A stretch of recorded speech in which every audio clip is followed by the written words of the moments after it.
पहला सवाल मैं पुट करना चाहूँगी कि जो अमरीका और ईरान के दरमियान मुज़ाकरा जो दूसरा दौर है ये तातुल का शिकार हो गया और तुहाडे नज़दीक इसकी वजह की है कि ये दुरुस्त है या फिर कुछ होर खटकदा प्यार वाले हालात दे विच?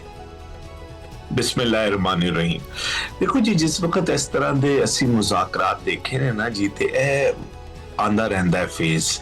बहुत दफा तुसी समझदे हो कि ताड़ी पोजीशन बहुत स्ट्रॉन्ग हैगी ते तानू ना थल्ले जाके गल करन दी लोड़ नहीं हैगी।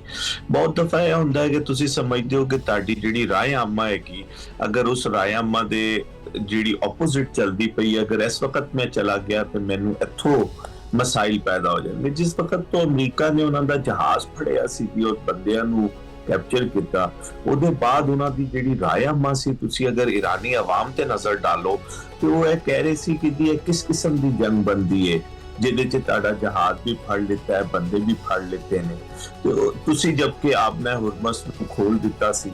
ਤੇ ਇਹ ਉਹ ਚੀਜ਼ਾਂ ਨੇ ਜਿਹੜੀ ਪੈਰਲਲ ਚੱਲ ਰਹੀਆਂ ਹੁੰਦੀਆਂ ਨੇ ਤੇ ਬਹੁਤ ਦਫਾ ਮੁਜ਼ਾਕਰਾਤ ਟੁੱਟਦੇ ਨੇ ਫਿਰ ਜੁੜ ਜਾਂਦੇ ਨੇ, लेकिन ए मतलब ऐसा हरगिज नहीं होता कि ए मुज़ाकरात हमेशा वास्ते खत्म हो गए, क्योंकि फाइनली तानू एक ना एक दिन टेबल पे आना होता है। सिर्फ गल ये होती है कि तुसी केड़ा टाइम अपने वास्ते आइडियल समझते हो ते दूजा केड़ा टाइम समझदा है। जिस वक्त दोनों वास्ते एक इस तरह की सिचुएशन बन जाती है कि दोनों समझते हैं कि हुण गल करना जरूरी है ते गलबात टुरना शुरू हो जाती है।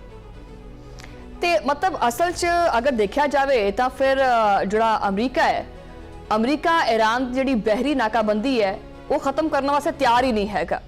डोनाल्ड ट्रंप इस नाकाबंदी में जो ना वो क्यों इन्ना बजिद है, क्यों नहीं खत्म करता पाया, पीछे की मकासद की ने ओदे? देखो जी, ईरान दा जेड़ा सी ना जी, वो इस सारी जंग दे दौरान भी जेड़ी ओदी ट्रेड सी ना जी, वो चलती रही है।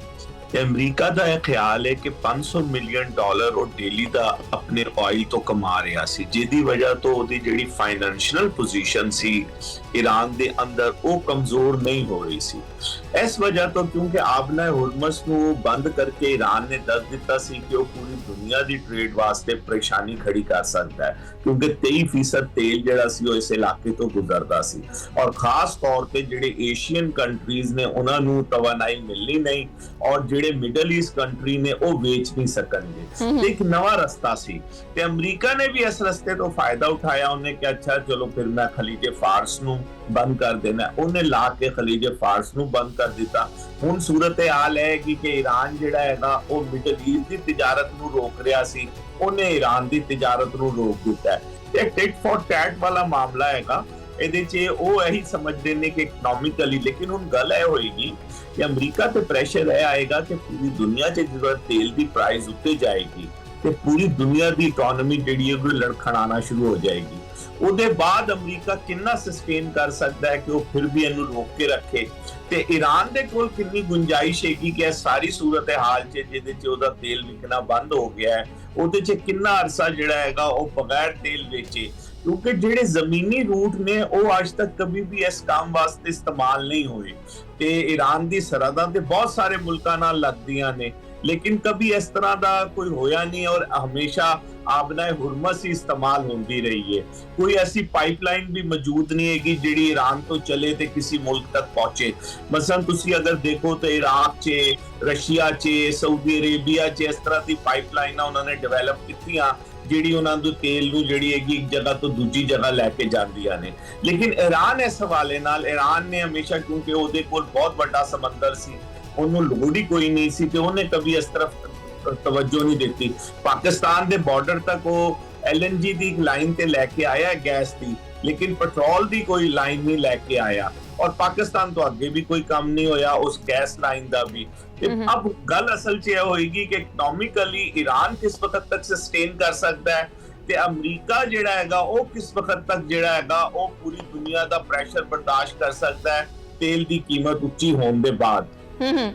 अच्छा, वैसे मेहदी साहब, अमरीकी सदर ने जंगबंदी दे विच तौसीक करती है और आख्या कि जदों तक मुज़ाकरा दा इख्तिताम नहीं हो जाता उदों तक जिहड़ा ना वो रहेगी, लेकिन ईरान इस तौसीक नूं तस्लीम जिहड़ा ना करन वास्ते तैयार ही नहीं हैगा। अगर ईरान इस चीज़ नूं तस्लीम नहीं करता पिया तो तुसीं फिर आउण वाले टाइम दे विच मशरक़े वुस्ता जिहड़ी सूरत हाल है वो की देखदे पे हैं? ਦੇਖੋ ਜੀ ਅਸਲ 'ਚ ਗੱਲ ਹੈਗੀ ਕਿ ਈਰਾਨ ਦੀ ਤੇ ਸ਼ਹਿਰਗੀ ਰੋਕ ਦਿੱਤੀ ਹੈ ਨਾ ਜੀ ਉਹਨੇ। ਈਰਾਨ ਦੇ ਕੋਲ ਤੇ ਹੁਣ ਕੋਈ ਗੁੰਜਾਇਸ਼ ਹੀ ਨਹੀਂ ਹੈਗੀ ਤੇ ਈਰਾਨ ਤੇ ਕभी ਵੀ ਨਹੀਂ ਇਹ ਚਾਹੇਗਾ ਕਿ ਸਿਰਫ ਜੰਗਬੰਦੀ ਰੁਕ ਹੋਏ ਔਰ ਉਹਦੀ ਜਿਹੜੀ ਤਿਜਾਰਤ ਹੈਗੀ ਉਹ ਰੁਕ ਜਾਏ। ईरान ते पूरी कोशिश करेगा कि तिजारती गुजरगाह जिहड़ी हैगी ਉਹ ਜਲਦੀ ਤੋਂ ਜਲਦੀ ਖੁੱਲੇ ਕਿ ਉਹਦੇ ਮਾਮਲਾਤ ਜਿਹੜੇ ਹੈਗੇ ਨੇ ਉਹ ਚੱਲਣਾ। ਇਸ ਵਜ੍ਹਾ ਤੋਂ ਹੀ ਅਮਰੀਕਾ ਨੇ ਜਿਹੜੀ ਹੈਗੀ ਉਹਦੇ ਤੇ ਪਾਬੰਦੀ ਹੈ ਇਹਨੂੰ ਸਟਾਪ ਕੀਤਾ ਹੈਗਾ ਕਿ ਉਹਨੂੰ ਪਤਾ ਹੈਗਾ कि ईरान वास्ते मुश्किल सूरत हाल पैदा हो जाएगी और उम्मीद यही हैगी कि ईरान दे वास्ते बहुत जल्दी मुश्किल सूरत हाल पैदा हो जाएगी। हुन ए सारी नहीं अच्छा मेहदी साहब ईरान वास्ते मुश्किल सूरत हाल पैदा हो जाएगी? हाँ जी लाजमी गल है, जब ईरान दी इकोनॉमी बह जाएगी, ईरान दी कमाई खत्म हो जाएगी। देखो ईरान दा सब तो बड़ा तेल दा सप्लायर हैगा चाइना और चाइना नूं पिछले साल ईरान ने 93% तेल वेचिया सी और वो तेल जिहड़ा हैगा ਉਹ ਇੱਥੋਂ ईरान तो शुरू ਹੁੰਦਾ ਹੈ ਤੇ ਸ਼ੰਘਾਈ ਤੱਕ ਜਾਂਦਾ ਸੀ ਵਾਇਆ ਆਬਨਾਏ ਹੁਰਮਸ ਔਰ ਬਹਿਰਾ ਅਰਬ ਤੋਂ ਹੁੰਦਾ ਹੋਇਆ ਆਬਨਾਏ ਮਲਾਕਾ ਤੋਂ ਉਹ ਸਾਊਥ ਚਾਈਨਾ ਸੀ ਦੀ ਤਰਫ ਚਲਾ ਜਾਂਦਾ ਸੀ। ਹੁਣ ਇਹ ਸਿਚੁਏਸ਼ਨ ਜਿਹੜੀ ਹੈਗੀ ਇਹ ਰੁਕ ਗਈ ਹੈ। ਹੁਣ ਦੇਖਣ ਵਾਲੀ ਗੱਲ ਹੈਗੀ ਕਿ ਈਰਾਨ ਇਸ ਸਿਚੁਏਸ਼ਨ ਨੂੰ ਕਿੰਨੇ ਦਿਨ ਸਸਟੇਨ ਕਰ ਸਕਦਾ ਹੈ। ਈਰਾਨ ਦੀ ਮਾਲੀ ਹਾਲਾਤ ਬਗੈਰ ਤਿਜਾਰਤ ਦੇ ਕਿੰਨੇ ਅਰਸੇ ਇਸ ਪੋਜੀਸ਼ਨ 'ਚ ਹੈਗੀ ਕਿ ਉਹ ਆਪਣੇ ਲੋਕਾਂ ਨੂੰ ਫੀਡ ਕਰ ਸਕੇ। ਦੂਜੀ ਤਰਫ ਈਰਾਨ ਦੀ ਜਿਹੜੀ ਜ਼ਰੂਰੀਅਤ ਦੀ ਚੀਜ਼ਾਂ ਸਨ ਜਾਂ ਮਿਡਲ ਈਸਟ ਦੀ ਜ਼ਰੂਰੀਅਤ ਦੀ ਚੀਜ਼ਾਂ ਸਨ ਉਹ ਵੀ ਐਸੀ ਰਸਤੋਂ ਆਉਂਦੀ ਸਨ। ਖੁਰਾਕ, ਅਦਵਿਆਤ, ਬਹੁਤ ਸਾਰੀ ਐਸੀ ਚੀਜ਼ਾਂ ਸਨ ਜਿਹੜੀ ਜਿਨ੍ਹਾਂ ਨੂੰ ਈਰਾਨ ਨੂੰ ਜ਼ਰੂਰਤ ਸੀ ਜਾਂ ਮਿਡਲ ਈਸਟ ਨੂੰ, ਉਹ ਵੀ ਰੁਕ ਗਈਆਂ ਨੇ। ਹੁਣ ਇਹ ਬੜਾ ਹੀ ਨਾਜ਼ੁਕ ਜਿਹਾ ਮਸਲਾ ਹੈ। ਲੇਕਿਨ ਮਹਿਦੀ ਸਾਹਿਬ ਈਰਾਨ ਦੇ ਕੋਲੇ ਫਿਰ ਵੀ ਅਗਰ ਦੇਖਿਆ ਜਾਵੇ ਤਾਂ ਮੁਜ਼ਾਕਰਾ ਦੇ ਵਿੱਚ ਜਲਦੀ ਜਾਂ ਜਿਹੜੀ ਤੇਜ਼ੀ ਹੈਗੀ ਹੈ ਜਾਂ ਮੁਆਇਦਾ ਕਰਨ ਦੇ ਵਿੱਚ ਜਿਹੜੀ ਤੇਜ਼ੀ ਹੈ ਉਹ ਹੈਗੀ ਹੈ ਅਮਰੀਕਾ ਵੱਲੋਂ। ਅਮਰੀਕਾ ਚਾਹੁੰਦਾ ਹੈ ਕਿਉਂਕਿ ਅਮਰੀਕਾ ਦੇ ਕੋਲੇ ਖੋਣ ਨੂੰ ਹਜੇ ਤੱਕ ਬਹੁਤ ਕੁਝ ਪਿਆ ਹੋਇਆ ਹੈ ਔਰ ਈਰਾਨ ਦਾ ਇਹ ਮੌਕਫ ਹੈ ਕਿ ਸਾਡੇ ਕੋਲ ਤਾਂ ਪਹਿਲੇ ਹੀ ਕੁਝ ਨਹੀਂ ਬਚਿਆ ਹੈਗਾ, ਜੇ ਅਗਰ ਕੋਈ ਮਾੜਾ ਮੋਟਾ ਜਾਂਦਾ ਵੀ ਹੈ ਤੇ ਹੋ ਜਾਵੇ, ਕਿਉਂਕਿ ਈਰਾਨ ਦਾ ਮੌਕਫ ਜਿਹੜਾ ਉਹ ਡੂ ਐਂਡ ਡਾਈ ਵਾਲੀ ਸਿਚੁਏਸ਼ਨ ਤੇ ਲੱਗਦਾ ਪਿਆ।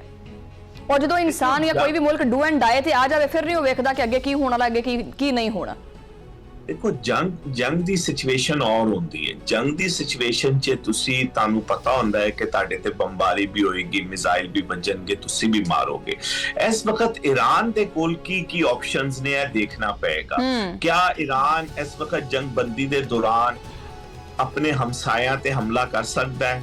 ਉਹ ਕੀ ਜਵਾਬ ਪੇਸ਼ ਕਰੇਗਾ? ਮਸਲਾ ਹੁਣ ਉਹ ਮਿਜ਼ਾਈਲ ਮਾਰੇ ਯੂਏਈ ਤੇ ਜਾਂ ਬਹਿਰੀਨ ਤੇ ਉਹ ਇਹ ਤੇ ਨਹੀਂ ਕਹਿ ਸਕਦਾ ਕਿ ਅਮਰੀਕਾ ਜਿਹੜਾ ਹੈਗਾ ਉੱਥੋਂ ਉੱਡ ਰਿਹਾ ਔਰ ਮੇਰੇ ਤੇ ਹਮਲੇ ਕਰਦਾ ਪਿਆ ਹੈ। ਉਹ ਇਜ਼ਰਾਈਲ ਤੇ ਅਗਰ ਹਮਲੇ ਕਰਦਾ ਹੈ ਤੇ ਉਹਦੀ ਸੂਰਤ ਹਾਲ ਕੀ ਹੋਏਗੀ, ਉਹ ਕਿੰਨਾ ਕੋ ਯੂਜ਼ਫੁਲ ਹੋ ਸਕਦਾ ਹੈ। ਨਾਲੋਂ ਨਾਲ ਇਹ ਦੇਖਣਾ ਪਏਗਾ ਕਿ ਲਬਨਾਨ ਦੇ ਅੰਦਰ ਜਿਹੜੀ ਜੰਗਬੰਦੀ ਉਹਨੇ ਰੋਕੀ ਹੈਗੀ ਉਹਦਾ ਫਿਰ ਇਹਦੇ ਤੇ ਕੀ ਅਸਰ ਪਏਗਾ। ਤੇ ਬਹੁਤ ਹੀ ਜਿਹਨੂੰ ਕਹਿੰਦੇ ਨੇ ਗੱਲ ਤੁਹਾਡੀ ਬਿਲਕੁਲ ਦੁਰਸਤ ਹੈ ਕਿ ਈਰਾਨ ਵਾਸਤੇ ਖੋਣ ਵਾਸਤੇ ਕੋਈ ਜ਼ਿਆਦਾ ਚੀਜ਼ਾਂ ਨਹੀਂ ਬਲਕਿ ਅਸੂਲੀ ਤੌਰ ਤੇ ਕੁਝ ਵੀ ਨਹੀਂ ਹੈਗਾ।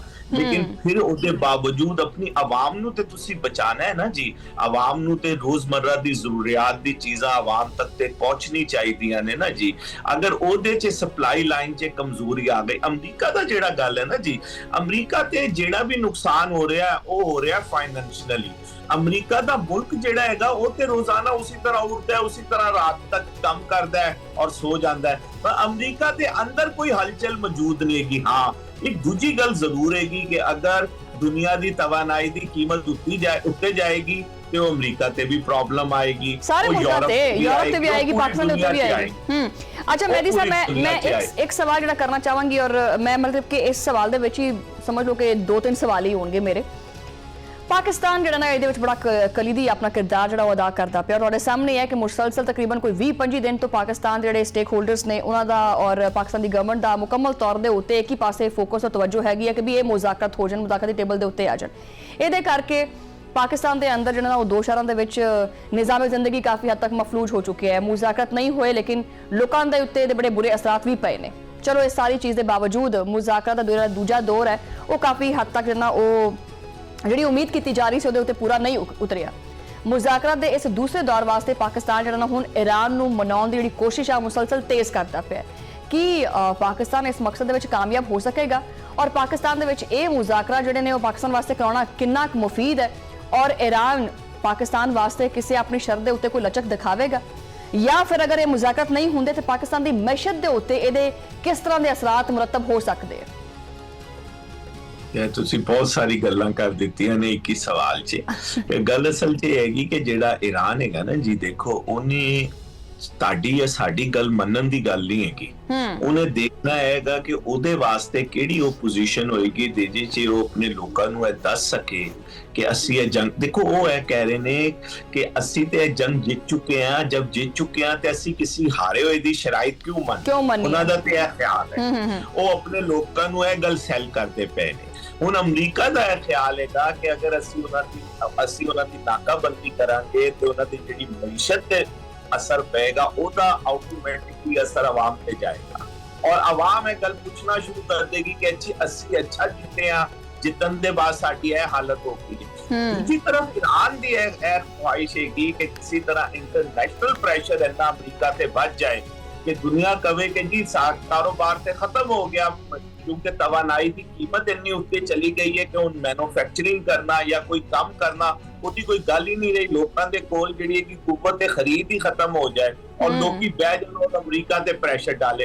ਇਹ ਬੁਨਿਆਦੀ ਤੌਰ ਤੇ ਨਫਸ ਦਾ ਖੇਲ ਹੈਗਾ ਕਿ ਅਮਰੀਕਾ ਕਿੰਨੇ ਕੋ ਅਰਸੇ ਤੱਕ ਇਹ ਚੀਜ਼ ਬਰਦਾਸ਼ਤ ਕਰ ਸਕਦਾ ਹੈ, ਪਾਕਿਸਤਾਨ ईरान ਕਿੰਨੇ ਅਰਸੇ ਰਹਿ ਗਈ। ਪਾਕਿਸਤਾਨ ਦੀ ਗੱਲ ਦੇਖੋ, ਇਹ ਪਾਕਿਸਤਾਨ ਨੇ ਜਿਹੜਾ ਪਿਛਲੀ ਦਫਾ ਵੀ ਇਸਲਾਮਾਬਾਦ ਤੇ ਇੰਡੀ ਨੂੰ ਬੰਦ ਕਰ ਦਿੱਤਾ ਔਰ ਸਾਰੀ ਚੀਜ਼ਾਂ ਨੂੰ रोक दिता है। ਅਸੀਂ ਦੇਖਦੇ ਹਾਂ ਕਿ ਦੁਨੀਆ ਦੇ ਬਹੁਤ ਸਾਰੇ ਮੁਲਕਾਂ 'ਚ ਇਸ ਤਰ੍ਹਾਂ ਦੇ ਮੁਜ਼ਾਕਰਾਤ ਮੁxtਲਿਫ ਹਵਾਲੇ ਨਾਲ ਹੁੰਦੇ ਰਹੇ ਨੇ।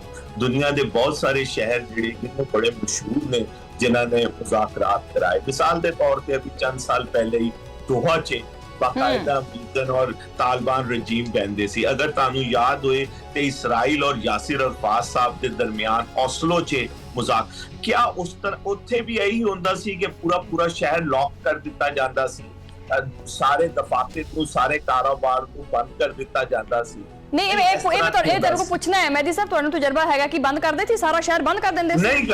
ਨਹੀਂ ਕਰਦੇ ਸੀ ਨਾ ਜੀ। ਉਹਨਾਂ ਦੀ ਦੁਨੀਆ ਜਿਹੜੀ ਹੈਗੀ ਉਹ ਚੱਲਦੀ ਰਹਿੰਦੀ ਹੈ। ਮਤਲਬ ਨਹੀਂ ਹੁੰਦਾ ਕਿ ਕੋਈ ਮੁਜ਼ਾਕਰਾਤ ਹੈ। ਤੇ ਤੁਹਾਡੀ ਦੇਖੋ ਅੱਜ ਕੱਲ ਦੀ ਸਮਾਰਟ ਜਿਹੜੀ ਹੈਗੀ ਸੂਰਤ ਹਾਲ ਹੈਗੀ ਉਹਦੀ ਤੇ ਸਮਾਰਟਨੈਸ ਦਾ ਮੁਜ਼ਾਹਰਾ ਹੀ ਹੈਗਾ ਕਿ ਤੁਹਾਡੀ ਦੁਨੀਆ ਵੀ ਖੁੱਲੀ ਰਵੇ ਔਰ ਤੁਸੀਂ ਜਿਹੜੇ ਹੈਗੇ ਇੰਟਰਨੈਸ਼ਨਲੀ ਵੀ। ਹੁਣ ਤੁਸੀਂ ਵੱਡੇ ਮੁਲਕਾਂ 'ਚ ਦੇਖੋ, ਮਸਲਾ ਹਰ ਸਾਲ ਯੂਨਾਈਟਿਡ ਨੇਸ਼ਨ ਦਾ ਇੱਕ ਇੰਨਾ ਵੱਡਾ ਇਜਲਾਸ ਹੁੰਦਾ ਹੈ ਨਿਊਯਾਰਕ 'ਚ। ਬਿਲਕੁਲ ਪਿਛਲੇ ਸਾਲ ਮੈਂ ਵੀ ਉੱਥੇ ਮੌਜੂਦ ਸੀ।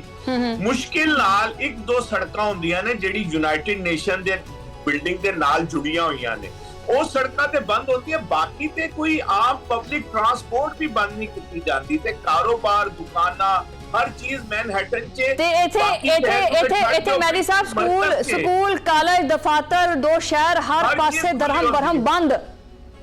ਇਹ ਚੀਜ਼ਾਂ ਜਿਹੜੀ ਹੈਗੀ ਸਾਡੇ ਸਮਝਣ ਦੀ ਜ਼ਰੂਰਤ ਹੈਗੀ ਕਿ ਸਾਡੇ 'ਚ ਕਿੱਥੇ ਕੋਤਾਹੀ ਹੈਗੀ, ਕਿੱਥੇ ਸਮਾਰਟਨੈਸ ਦੀ ਕਮੀ ਹੈਗੀ, ਜਿਹਦੀ ਵਜ੍ਹਾ ਤੋਂ ਅਸੀਂ ਦੇਖੋ ਨਾ ਕਿ ਇਸਲਾਮਾਬਾਦ ਤੇ ਪਿੰਡੀ ਦਾ ਮਤਲਬ ਕੀ ਹੋਇਆ।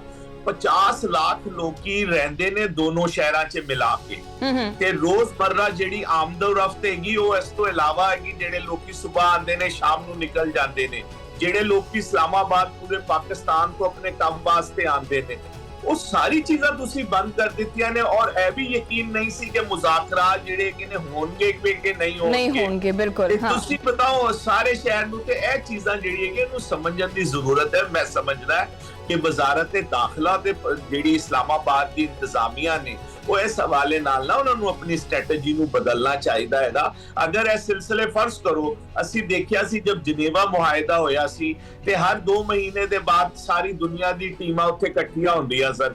ਪਾਕਿਸਤਾਨ ਦੇ ਵੀ ਵਜ਼ੀਰ ਖਾਰਜਾ ਸਾਹਿਬਜ਼ਾਦਾ ਯਾਕੂਬ ਅਲੀ ਖਾਨ ਸਾਹਿਬ ਉੱਥੇ ਹੁੰਦੇ ਸਨ। ਜਨੇਵਾ 'ਚ ਤੇ ਇਹ ਸਾਰਾ ਕੁਝ ਨਹੀਂ ਹੁੰਦਾ ਸੀ। ਤੇ ਅਗਰ ਫਰਜ਼ ਕਰੋ ਇਹ ਮੁਜ਼ਾਕਰਾਤ ਅੱਗੇ 2 ਮਹੀਨੇ ਚੱਲਦੇ ਨੇ, 4 ਮਹੀਨੇ ਚੱਲਦੇ ਨੇ ਤੇ 2, 4, 5 ਕੋਈ ਨਾ ਮਤਲਬ ਕਿ ਇਹੀ ਔਨ ਐਂਡ ਆਫ ਸਿਚੁਏਸ਼ਨ ਨਹੀਂ ਰੱਖਣੀ ਚਾਹੀਦੀ। ਇਹਦੇ ਉੱਤੇ ਵੀ ਜਿਹੜੀ ਹਕੂਮਤ ਹੈਗੀ ਇਹਨੂੰ ਨਜ਼ਰਸਾਨੀ ਕਰਨ ਦੀ ਜ਼ਰੂਰਤ ਹੈਗੀ ਤਾਂ ਕਿ ਆਪਣੀ ਪਾਕਿਸਤਾਨ ਦੀ ਆਵਾਮ ਨੂੰ ਜਿਹੜਾ ਨਾ ਉਹ ਵੀ ਤਕਲੀਫ ਦੇ ਵਿੱਚ ਮੁਬਤਲਾ ਨਾ ਕੀਤਾ ਜਾ ਸਕੇ। ਗੱਲ ਨਹੀਂ ਹੈਗੀ। ਦੇਖੋ ਤੁਹਾਡਾ ਸਾਰੀ ਨਾ ਐਡਮਿਨਿਸਟ੍ਰੇਸ਼ਨ ਰੁਕ ਗਈ ਹੈ, ਤੁਹਾਡਾ ਸਾਰਾ ਕਾਰੋਬਾਰ ਰੁਕ ਗਿਆ ਹੈ, ਤੁਹਾਡਾ ਜਿਹੜਾ ਇਸਲਾਮਾਬਾਦ 'ਚ ਡਿਸੀਜਨ ਮੇਕਿੰਗ ਦੀ ਸੂਰਤ ਹਾਲ ਸੀ ਉਹ ਸਾਰੀ ਲੋਕਾਂ ਨੂੰ ਜਿਹੜੇ ਮਿਨਿਸਟਰੀ ਆਫ ਕਾਮਰਸ 'ਚ ਜਾਂ ਖਜ਼ਾਨੇ ਦੀ ਮਿਨਿਸਟਰੀ 'ਚ ਜਿਹੜੇ ਕਾਰੋਬਾਰੀ ਲੋਕਾਂ ਦਾ ਰੋਜ਼ ਦਾ ਆਣਾ ਜਾਣਾ, ਕਿਸੇ ਨੂੰ ਐਨਓਸੀ ਚਾਹੀਦਾ ਹੈ, ਕਿਸੇ ਨੇ ਆਪਣੀ ਚੀਜ਼ਾਂ ਭੇਜਣੀਆਂ ਨੇ, ਕੋਈ ਮੰਗਾ ਰਿਹਾ ਹੈ, ਬਹੁਤ ਸਾਰੀਆਂ ਚੀਜ਼ਾਂ ਮਤਲਬ ਕਾਰੋਬਾਰੀ ਹੱਦ ਤੱਕ ਜਿਹੜਾ ਨਾ ਬੰਦ ਹੋ ਗਿਆ, ਸਭ ਕੁਝ ਮਫਲੂਜ ਹੋ ਚੁੱਕਿਆ ਹੈ। ਮਹਿਦੀ ਸਾਹਿਬ ਬਹੁਤ ਸ਼ੁਕਰੀਆ ਤੁਸੀਂ ਟਾਈਮ ਦਿੱਤਾ ਔਰ ਤਫਸੀਲੀ ਤੌਰ ਦੇ ਉੱਤੇ ਜਿਹੜਾ ਨਾ ਆਪਣਾ ਤਜਜ਼ੀਆ ਪੇਸ਼ ਕੀਤਾ। ਨਾਜ਼ਰੀਨ